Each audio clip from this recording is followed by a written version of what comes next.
Hello, I'm U.S. Senator Rod Grams, and again, thank you for joining us for another edition of our Washington Report. Now, as you know, I recently had the opportunity to travel to the Balkans, and as a member of the Senate Foreign Relations Committee, I needed to see for myself the devastation wrought by Serbian President Slobodan Milosevic, the NATO effort to halt the atrocities, and also the humanitarian work being undertaken on behalf of the refugees. And I wanted to meet with Minnesotans who are now serving in our military in the Balkan region. Now, by the time I had arrived, some 780,000 Albanian refugees had already been driven out of Kosovo, most of them now living in refugee settlements like the Stenkovic camp that I visited just north of the Macedonian capital of Shkopi, I think is the right pronunciation. We'll get into that more. But after traveling to the region, I think I have a much better understanding of the dimensions of the Kosovo tragedy. But while the problems are clear, I think the answers are less so. My special guest today traveled with me as part of the Congressional Fact-Finding Delegation, and not only is he one of the Senate's newest members, but he is also of Serbian descent, and I think that gives him a very unique perspective on the Balkan situation. He is Senator George Voinovich of Ohio, and George, thank you very much. Welcome to our Washington Report. Well, we're glad to be here, and I know that I've got some of my Serbian brothers and sisters in your state, as well as many Slovenians. I'm half Serbian and half Slovenian.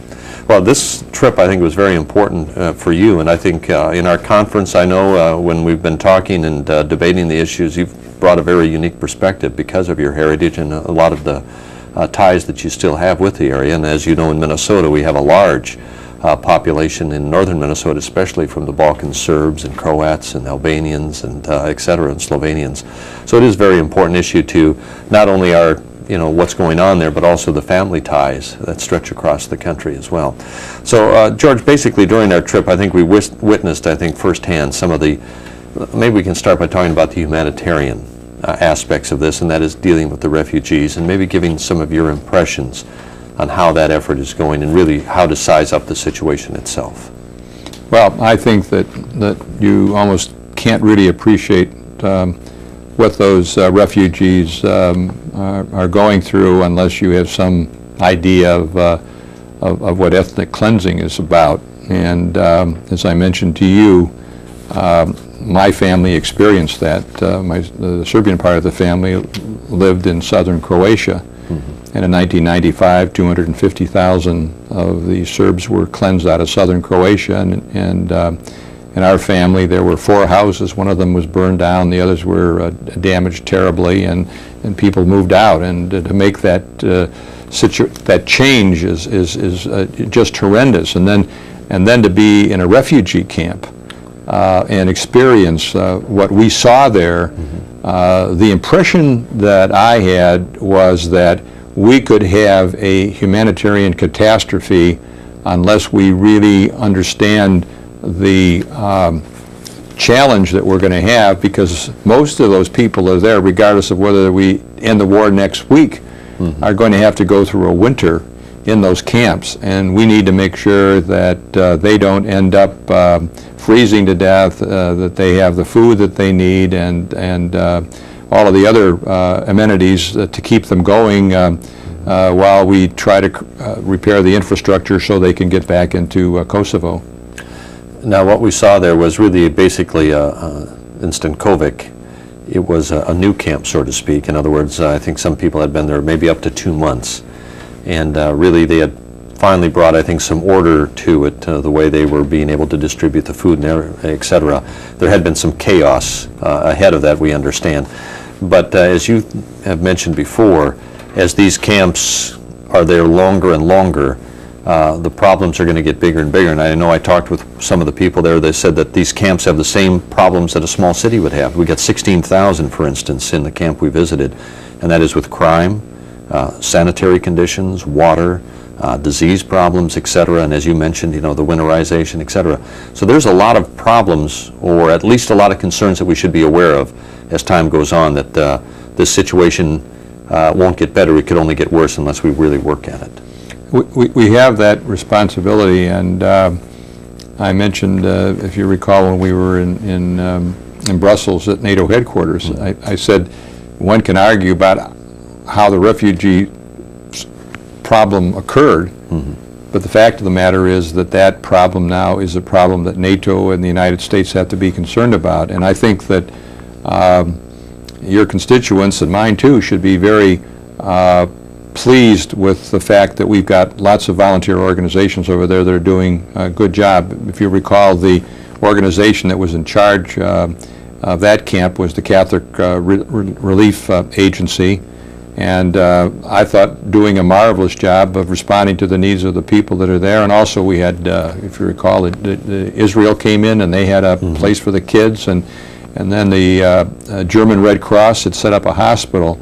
But I think that all of us who care about our fellow man should be thinking of ways that we can contribute, whether it be the Catholic Relief Organization or whether it would be to the American Red Cross, to try and do our part to make sure that we help the effort over there. And of course, as part of the appropriations bill that we just passed, there's almost $1 billion in there for humanitarian relief. And when you talk about it, you mentioned earlier, even if the fighting would end next week, even if a peace agreement was signed that could be enforced, and we're moving down the road to trying to get back to normal, so to speak, we've got a long time because of the damage to the housing, the towns. So a lot of these refugees are not going to be able to pull up and go back home tomorrow. We have a long-term commitment here, not only in handling the camps themselves and the refugees, but what do you think our responsibility is to the rebuilding effort? I think the President has already called it the new Marshall Plan, and our responsibility and involvement. Well, I think, again, going back in hindsight, if it had been handled differently, I don't think if we'd stayed at the negotiating table, we wouldn't have this enormous number of refugees. I mean, that's what we were trying to prevent, was ethnic cleansing. That's right. As a result, we've had tremendous ethnic cleansing, and we've had a tremendous amount of damage to the infrastructure in Kosovo, and we know for sure that we're going to have to go in and build temporary housing, and someone's going to have to pay for that, and I'm sure they're going to be looking to the United States to be a part of that. I was in Canada with you this last week and met with some of the members of Parliament, and they indicated to me that, you know, the Canadians aren't really that interested in pitching in that regard. So we're going to have a real challenge in terms of rebuilding the country, but I do believe that we do have the capacity. We don't have to worry about debating this, that if we get our resources together, at least we can take care of the refugee problem for the next year to year and a half, which is, I think, going to be the crucial period, particularly getting them through the wintertime. And as you said, there are some countries that said they've done as much as they can and they really won't do much more, which will then, again, everybody will turn and look to the United States to fill that gap. And we're not talking maybe billions of dollars, but tens of billions of dollars over the next year, and maybe as long as 5 years, or maybe even out further. Would you agree? I agree, and I think that's also something that we have to take into consideration when we see and read about the bombing in Serbia itself. That I have people stop me on the street and say, you know, when are you going to stop the bombing? Every time they blow up another bridge or some of the infrastructure there, that somebody's going to have to pay for it, and I know they're going to be coming and asking us to pay for it. That's right. And you know, in the same way with the Macedonians. If you recall, the gentleman that we met with, Boris Trajkovic, or whatever his last name was, right. He said, we've done $300 million damage to our economy, and collateral damage, I mean, to the Macedonian to the economy. Macedonians. And so it's the aftermath, and that's why I think that the two of us are so concerned about this, that how we handle this war between now and then, its end is going to have a lot to do with the domestic policy in this country, and certainly have a dramatic impact on our foreign policy and our relationships with the people in the world community. And without trying to argue about what we have done so far, I mean, there's a lot of concern with what has happened. And again, as you mentioned, a lot of the initial efforts were to stop the ethnic cleansing of the refugees from being pushed out. It was to try stabilize the region so there wouldn't be this unrest, etc. And it seems like it's been counterproductive. Everything we didn't want to happen is happening. The refugees, larger numbers, more attacks, etc. The destabilization in the area, whether it's through other refugees, you know, flooding into the areas, or as you said, it's cut off the trade, the commerce between the countries, which is now hurting the economies of, you know, other countries, especially Macedonia, etc. Well, remember the Bulgarians, how they complained when we met with them. Finally, Bulgaria has good leadership, and they're committed to the market economy, and they said because of the war they can't get their products out because they've got to go through Serbia and to the sea. to the sea, and they're worried about the bridges, and the first thing they're concerned about is that after this is over, we got to build those bridges, because if we don't, we're on an island. How much, George, I mean, this might go on a limb a little bit, but, Milosevic is the blame behind all of this. Absolutely. But our bombing hasn't really helped it, and I know you've been a very strong, vocal, at least trying to get a halt to the bombing, and to try find some peaceful ways of ending this, the fighting that's there. Where do you think we go from here? Well, I think that that we ought to be doing everything to create an environment where we can settle this diplomatically. And I think if you read the proposal of the Group 8, which is basically what NATO wants, and it seems that the Soviets, have, not Soviets, but Russia has agreed to it, there's an agreement that these are the things that ought to be done, and I think that, as I pointed out to General Clark when we met with them, that we should have a pause in the bombing and give this negotiation, this diplomatic way of solving this, the best environment to flourish. And I don't think we have anything to lose from doing it at this time. Particularly, I think we're at a strategic point of view. I think if we don't get this thing done in the next week to 10 days, I think we're in for a very, very bad situation. And just for our viewers as well, we're taping this now just the end of May, so things could have changed as we're talking about this. I mean, there has been hope as we're taping this that maybe there could be an agreement within a week or 10 days, and that could change the complexity or what we're talking about, but hopefully we're headed in that right direction. Well, that would be wonderful if when people view this that they've gone to the table and the bombing has stopped and the refugees are on their way back in. But I think, as you pointed out, even if that does happen, we have a very serious humanitarian problem in terms of the refugees that won't be solved even if they go to the bargaining table. Now, talking about the refugees, I know we heard many stories from them firsthand about some of the atrocities that had happened to their family members or people they knew or events that they had seen. But yet there seemed to be a strength of these people to endure this. And as you mentioned, the kids in the camp were being kids. They were trying to make the best of a bad situation.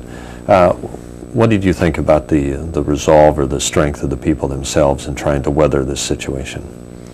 Well, I think that maybe, I don't know if you talked to anybody that had been there for a couple of months, but most of the people I talked to had only been there 2 or 3 weeks, and I thought their attitude was very positive. In fact, it was incredible to me.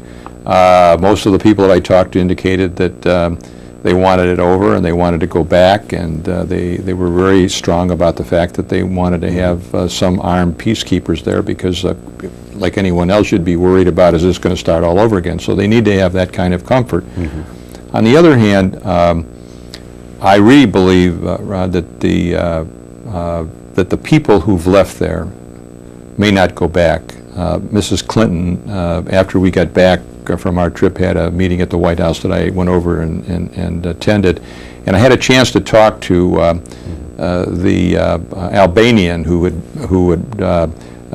is providing a house for his brother and sister-in-law and so for their family. And he said to me, I came here in '94, I thought I was going to go back, but he says, once you smell freedom, you don't want to go back. And he said, I don't think my family is going to go back there, because even if you settle this thing down, they're always going to think that maybe down the road, 10 years from now, 15 years from now, this thing is going to reoccur. So I suspect that after all is said and done, that there's going to be a lot smaller number of Albanians in Kosovo than what we had prior to the bombing. Right now, most of them don't want to leave the region. I mean, we heard that yesterday, that they don't even want to move maybe as far away as Albania, staying closer to the border in Macedonia, because a lot of them still have high hopes of going back, reclaiming, their homes. But again, as you mentioned, there's this real sense of we're not going to go back unless we can have some insurance of our safety. And that means that we're going to have an armed ground forces there, occupation forces, police, whatever you want to call them, for a long period of time. If you recall, when we talked about Bosnia, that was going to be short-lived, and right. I think everybody I talked to say that they're going to have to stay there like forever. Right.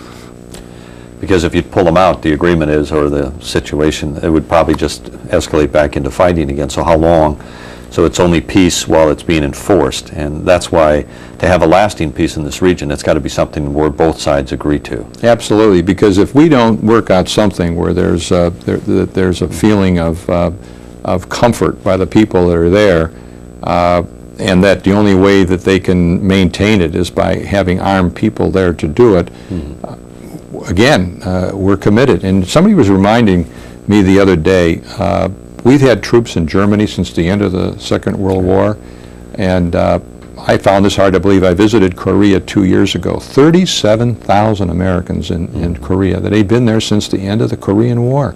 And you just wonder how much more of this kind of commitment can we make as a nation, and you have to ask yourself, what responsibilities do we have to deal with problems like we have seen there in Kosovo? Just talking quickly, another area is the KLA. What do you think the KLA's role is going to be in any future peace negotiations? I mean, if they're not brought to the table, and if you still have a guerrilla war or a civil war going on in the hills, no matter what we do, it's not going to bring peace to the area. So I just really don't know, and I don't think we got some good answers even yesterday in our latest briefing about what the role the KLA is going to play in the future, if there's going to be a KLA, or are they going to be at the table, what their role is going to be. Well, I think the KLA is a real problem that we're not talking about. If you're, I think, objective about this, part of the reason why the Serbs made their move in Kosovo was the KLA. The KLA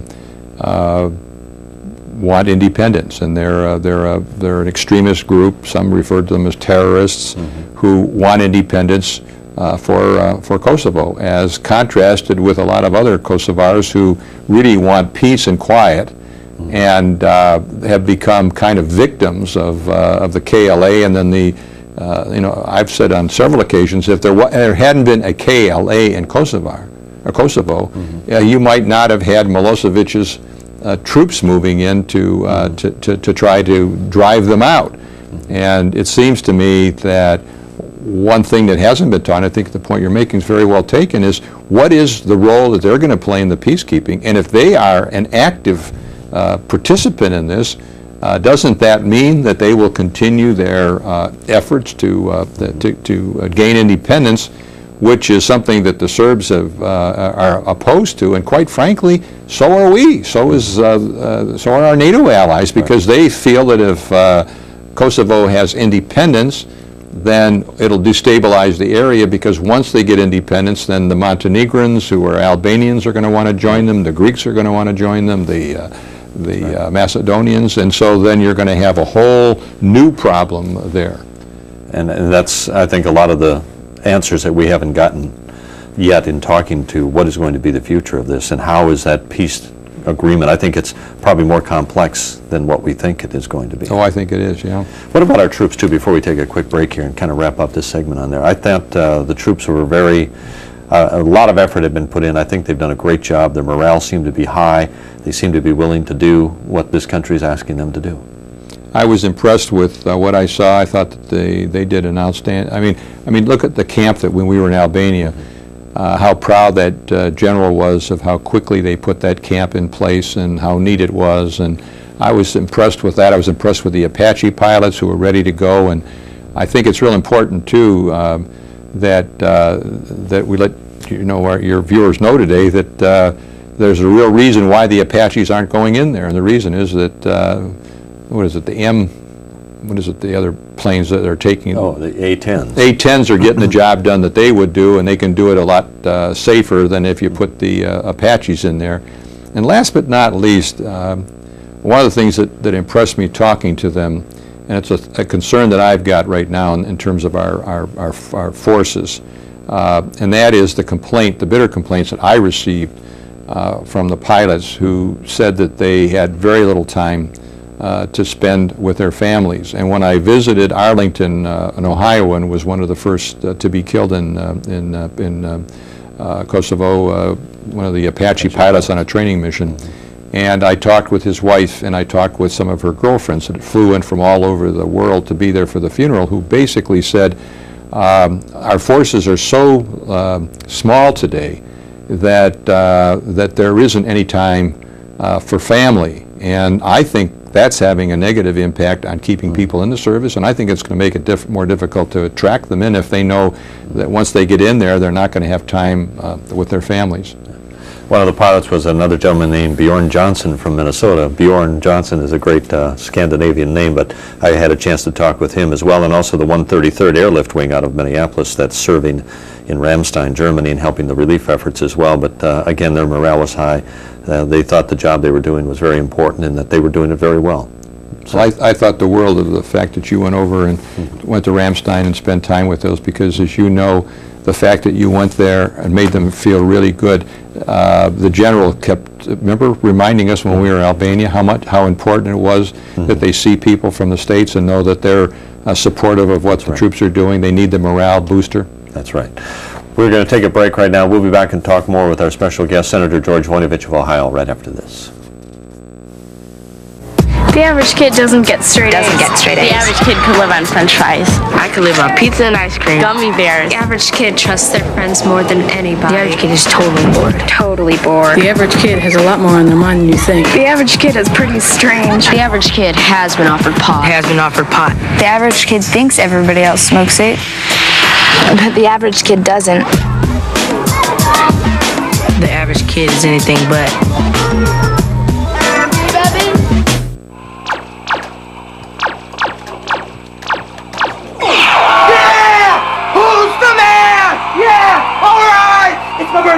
It's my birthday. Oh, it's so pretty. Oh, I told you, don't be bringing that weak stuff in here. Yeah. Who's the man? Who's the man? Exercised lately?